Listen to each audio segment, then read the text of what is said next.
मालिक को प्रणाम।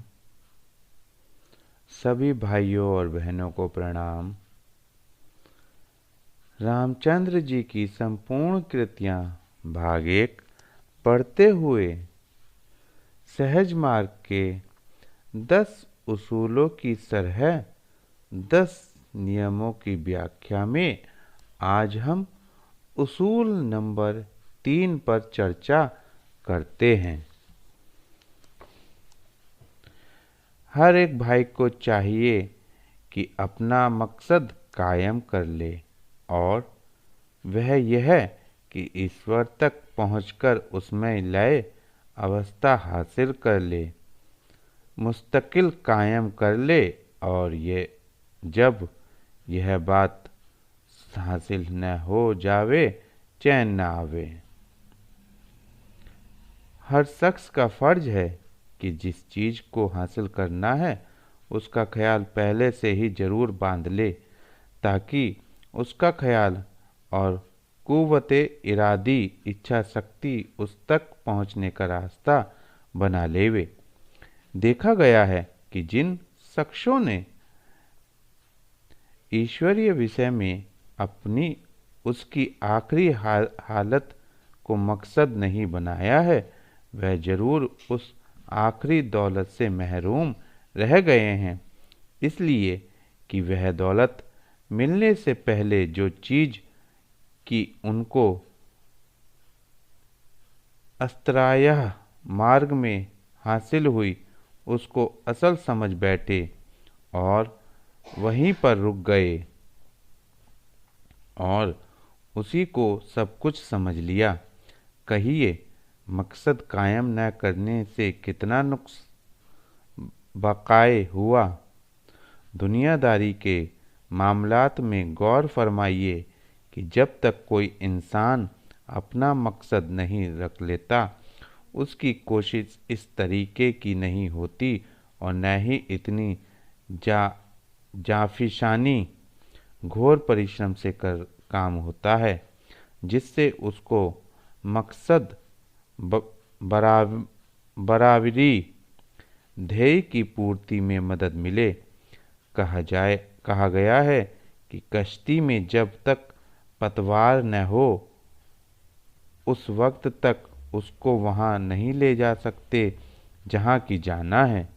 अगर हम इस जिस्म को कश्ती समझ लें और उस जगह को जहाँ कश्ती चलती है दरियाए मार्फत आध्यात्म से निस्तब्ध दे मान लें, तो यह बात लाजमी हो जाती है कि हम कश्ती में पतवार जरूर लगा लें, ताकि हम उस बहरे जखखार विशाल समुद्र को, जिसको मैंने दरियाए मार्फत कहा है, तय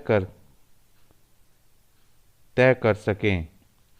पतवार अस्त्राहे मार्फत में क्या चीज़ है? यह हमारी कुव्वते इरादी है, जिससे हम अपना बेड़ा खेकर मंजिले मकसूद पर ले जाते हैं। जरूर है कि रास्ते में बहुत सारी चीज़ें बेशुमार भंवर मिलते हैं, मगर इस कुव्वते इरादी और पहुँचने के ख्याल की मजबूती से उन भंवरों को भी पार कर जाते हैं और हमको सही रास्ता मिलता जाता है। अब हमारी निगाह चूँकि मार्फत पर है, लिहाजा हम ऐसा मकसद अपने सामने रखते हैं जो सबसे ऊंचा है, और वह मकसद वही हो सकता है जिसको जाते हकीकत से मंसूब संबंधित करना वाकई ठीक होगा। इंसान का फ़र्ज भी यही है कि उस तक पहुंचने की कोशिश करे। जब तक इंसान के ख्याल में यह मकसद नहीं जमता, उस वक्त तक यह रास्ता तय करना अम्र मुहाल हो जाता है और मदद ईश्वरी उस वक्त शामिल हो जाती है जबकि उसको यानी जात को यह यकीन हो जाता है कि वाकई हमारा बंदा हम तक पहुंचने की कोशिश कर रहा है। जब इसके असर से जात में एक तरीके की हुबाबी उभरने वाली खटक पैदा हो जाती है, तो गोया आपने अपने ख्याल को उसमें इंजमाद जमा कर दिया। दूसरे मानों में प्रियतम और प्रेमी की मिसाल पेश नजर होगी, यानी फासला जो बंदे का जात तक था वह अब करीब एहसास होने लगा। कुर्बत सामीप्य यहाँ तक बढ़ी कि वह हिस्सा जो ख्याल में दूरी का एहसास दिलाता था रफ्ता रफ्ता मिटने लगा। होते होते नौबत यहाँ तक पहुँची कि इस ख्याल को भी भूल गए। वजह यह थी कि करीबी की निस्बत और भी करीबतर हो गई।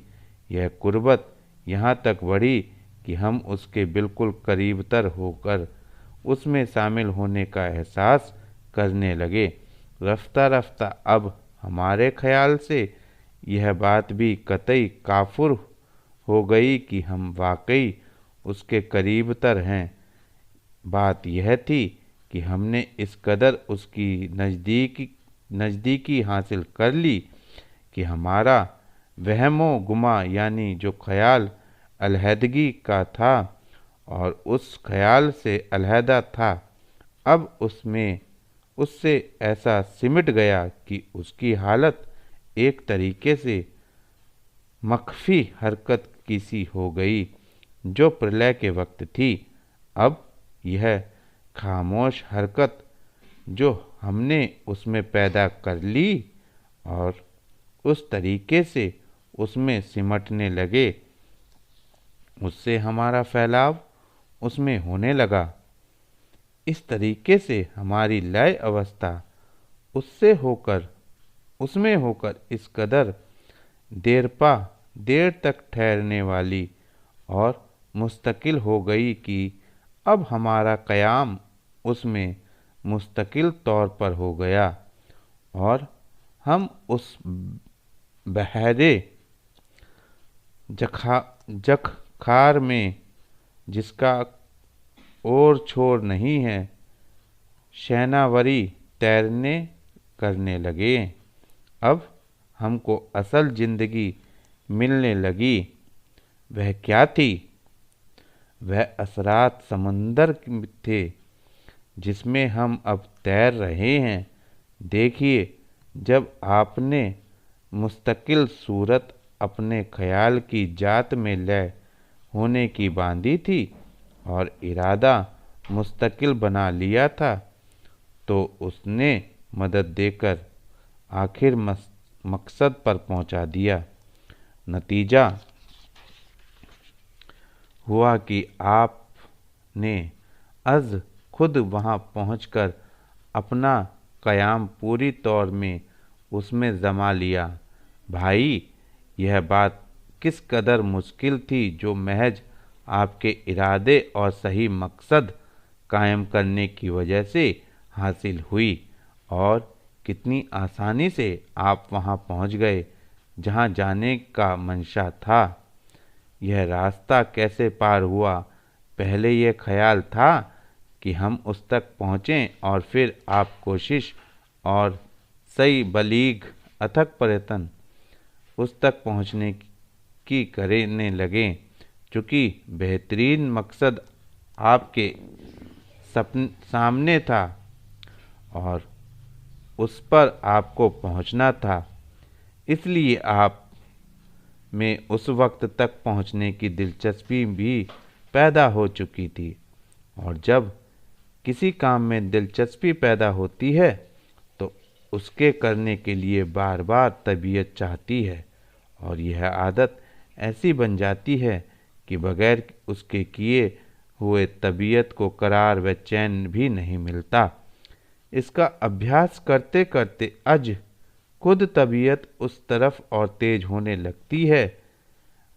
आदत पढ़ते पढ़ते मैलाने तबा आंतरिक रुझान यहाँ तक हो जाता है कि अभ्यासी तबीयत इस जोर शोर से मायल होने लगती है कि बगैर इसके किए उसको कुछ अच्छा भी मालूम नहीं होता।